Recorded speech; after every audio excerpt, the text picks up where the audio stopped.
Breaking news చూస్తున్నారు. Trump ప్రకటనపై Iran సంచలన వ్యాఖ్యలు చేసింది. ట్రంప్ కొద్దిసేపటి క్రితం యుద్ధం ఆపేస్తున్నాను, 5 రోజుల పాటు యుద్ధానికి బ్రేక్ ఇస్తున్నానని చెప్పుకొచ్చాడు.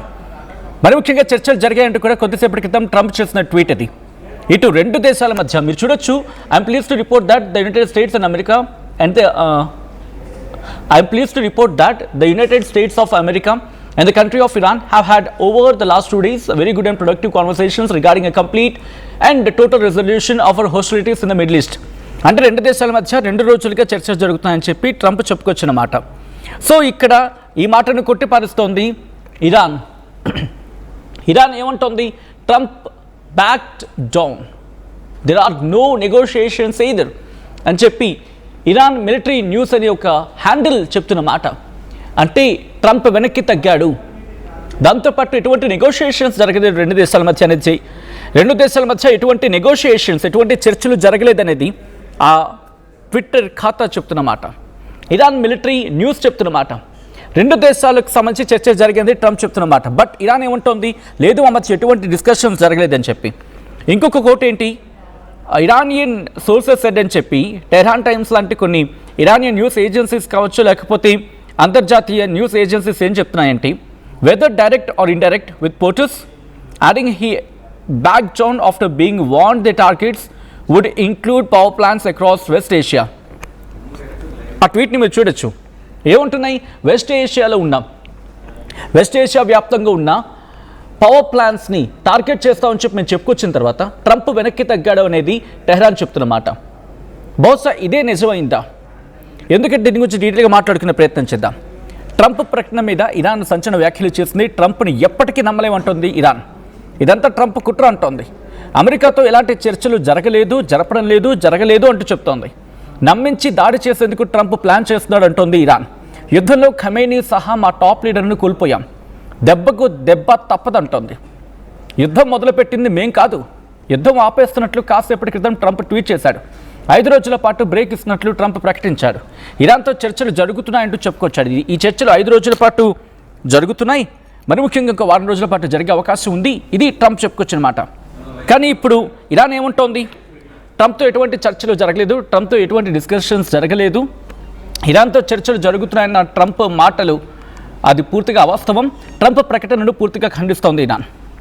ఒక్కసారి ఈ రెండింటి గురించి కూడా మాట్లాడుకునే ప్రయత్నం చేద్దాం. Because need of the hour మాట్లాడుకోవాల్సిందే.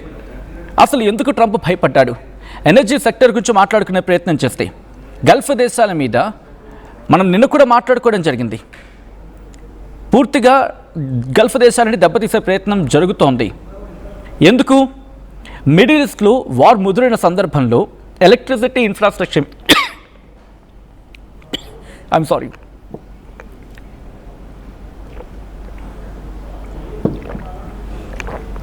Electricity infrastructure మీద దాడి చేస్తే గల్ఫ్ మొత్తం చీకటి చేస్తా ఉంటే ఇరాన్ వార్నింగ్ ఇచ్చింది.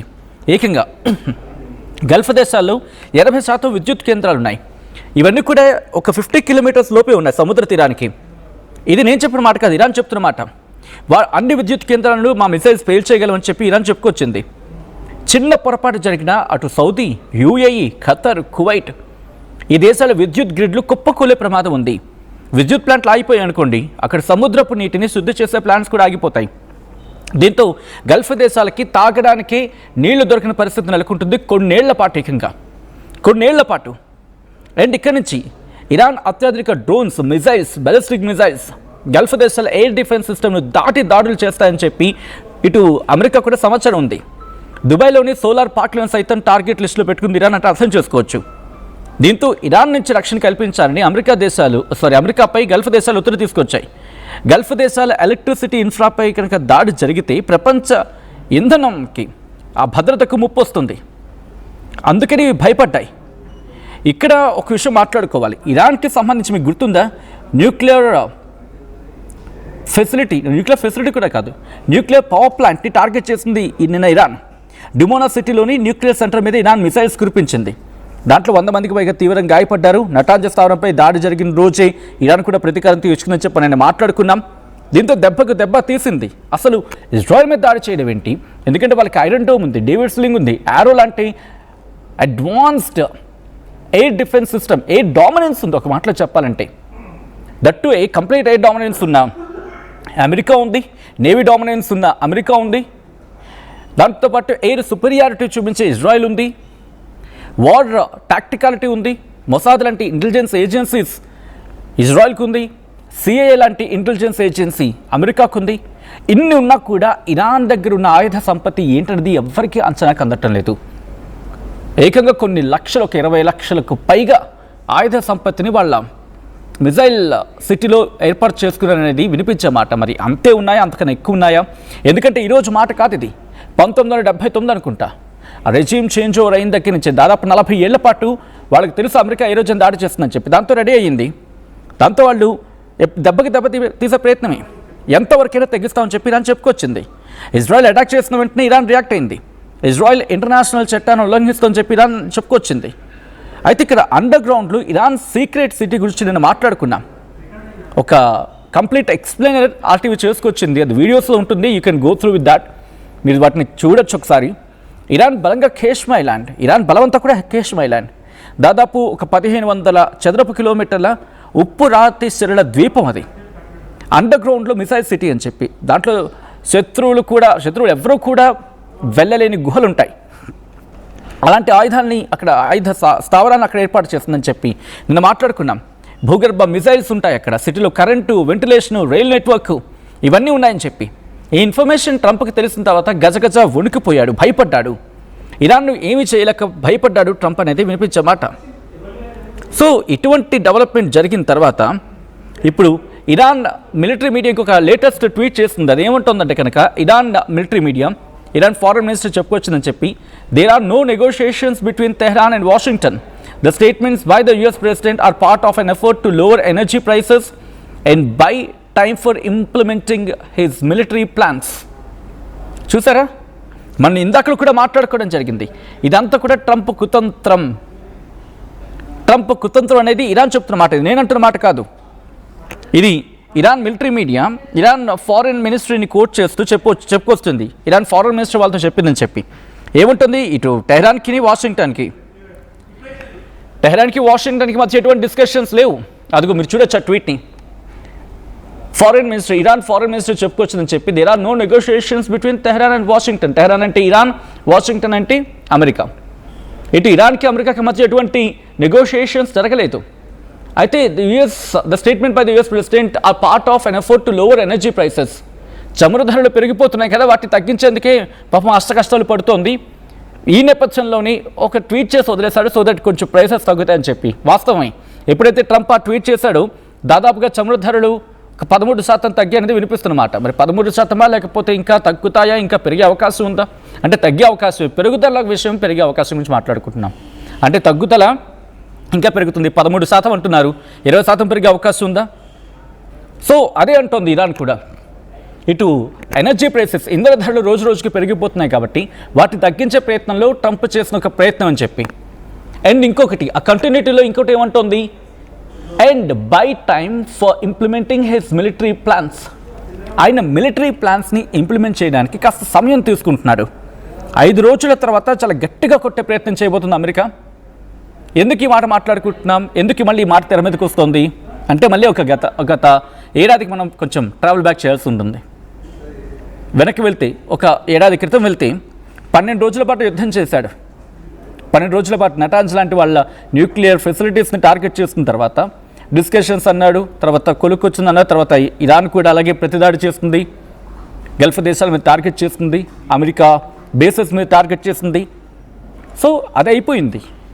మళ్ళీ ఈరోజు ఈ దాడి జరిగిన తర్వాత మనం కూడా అన్నాడు కదా, నెగోషియేషన్కి మేము సిద్ధంగానే ఉన్నాను ఇరాన్తో అంటే, ఇరాన్ చెప్పుకొచ్చింది ఎప్పుడు నెగోషియేషన్స్, అసలు యుద్ధం ఎవరు ప్రారంభించారు, నువ్వు కదా ప్రారంభించింది, నువ్వు ప్రారంభించిన తర్వాత మేమెందుకు వాటిని మేమెందుకు ఇప్పుడు ముగింపుకు ఒప్పుకుంటావు, నెగోషియేషన్స్కి ఎందుకు ఒప్పుకుంటావు, మా సుప్రీం లీడర్ని చంపేశావు, మా టాప్ లీడర్స్ని చంపేశావు, టాప్ కమాండర్స్ని చంపేశావు, ఇప్పుడు ఎందుకు యుద్ధానికి ఒప్పుకుంటాం మేము, యుద్ధం ఇంకా కంటిన్యూ అవుతుంది, నీ అహంకారం అణిగేంత వరకు యుద్ధం కంటిన్యూ అవుతుంది అంటూ కూడా ఇరాన్ చెప్పుకొచ్చిన మాట.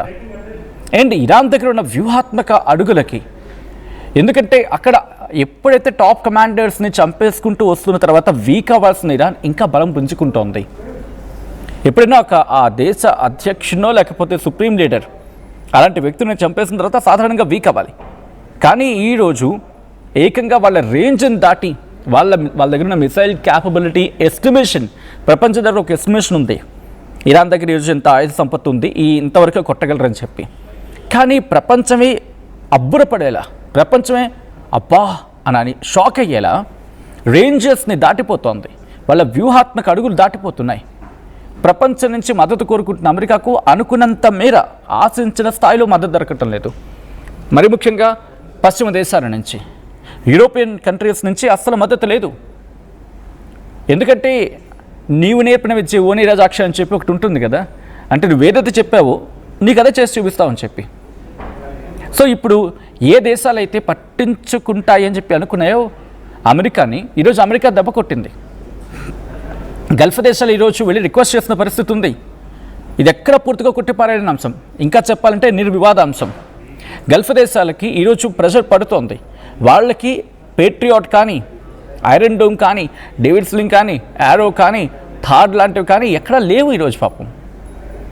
ఇప్పుడు నేనంటున్న మాట అనుకోవచ్చు గాక, గల్ఫ్ దేశాలు ఒకరోజు ఒక మాట ఉన్నాయి, ఈ ట్రంప్ మమ్మల్ని వదిలేశాడు, మాకు రక్షణ కల్పించలేదు, మాకు ప్రొటెక్షన్ ఇస్తుంది అనుకున్న దేశం మమ్మల్ని విడిచిపెట్టి వెళ్ళిపోయిందని చెప్పి. అది జరిగిన తర్వాత కదా దాడులు ఎక్కువయ్యాయి.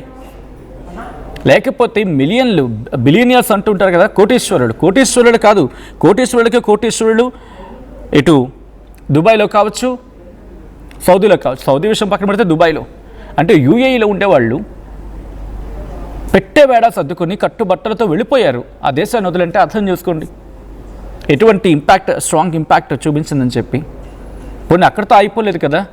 ఖతార్ లాంటి దేశాలు గ్యాస్ మీద ఆధారపడే దేశాలు, ప్రపంచానికి గ్యాస్ ఇచ్చే దేశాలు, ప్రపంచానికి 20% అక్కడి నుంచే వస్తుంది. ఈరోజు అది మూతపడిపోయింది. ఈరోజు యుద్ధం కాస్త ఆగి ఉండొచ్చు గాక ట్రంప్ కోణంలో. ఒకవేళ ఇరాన్ కంటిన్యూ చేస్తే కనుక ఇంకంతే, పెట్టే వేడ ప్రపంచ దేశాలు సర్దుకోవాల్సిందే. ఇరాన్ కనుక కంటిన్యూ చేస్తే కష్టమైపోతుంది. ఇప్పుడు ఎందుకని ఎగ్జాంపుల్ చెప్పే ప్రయత్నం చేస్తున్నాను. ఇప్పుడు మనం ఒక అన్నం వండుకోవాలి, లేకపోతే కూర వండుకోవాలి, పప్పు వండుకోవాలి, నలుగురికి ఒక అన్నం, కూర, పప్పు, చారు వండుకోవాలనుకుందాం. వంటగది ఉండాలి కదా. ఆ వంటగదిలోని స్టవ్ ఉండాలి, సిలిండర్ ఉండాలి, ఇవన్నీ ఉండాలి. కానీ ఈరోజు దాని మీద దాడి చేసి సిలిండర్ లేదు, స్టవ్ లేదు, కనీసం కుంపటైనా ఏర్పాటు చేసుకోవాలంటే టైం పడుతుంది ఇప్పుడు. సో ప్రపంచం ఎదుర్కొంటున్న సమస్య అది. ఎప్పటికైనా ప్రపంచ దేశాలు, ముఖ్యంగా పశ్చిమ దేశాలు కనువిప్పగలగాలి. ఇప్పుడు ఆ ఇన్ఫ్రాస్ట్రక్చర్ని క్విక్గా డెవలప్ చేసేలా ఇరాన్ని ఒప్పించాలి. ఇప్పుడు వచ్చిన వాళ్ళకి ఫస్ట్ కష్టం ఏంటంటే ఇరాన్ని ఒప్పించాలి. ఏ దేశాన్ని అయితే గెలుద్దాం అనుకున్నాయో ఆ దేశం గెలిచింది. ఇది నేనంటున్న మాట కాదు, వాళ్ళే చెప్పుకుంటున్న మాట. కాబట్టి ఈరోజు వాళ్ళని ఒప్పించకుండా ఒప్పించి మళ్ళీ అక్కడ ఇన్ఫ్రాస్ట్రక్చర్ డెవలప్ చేసి, గల్ఫ్ దేశాల ఇన్ఫ్రాస్ట్రక్చర్ డెవలప్ చేసి అప్పుడు ఒక ప్రాపర్ ఛానల్ రావడానికి టైం పట్టేస్తుంది. ఒకసారి ఆ బ్రేకింగ్ న్యూస్ చూద్దాం.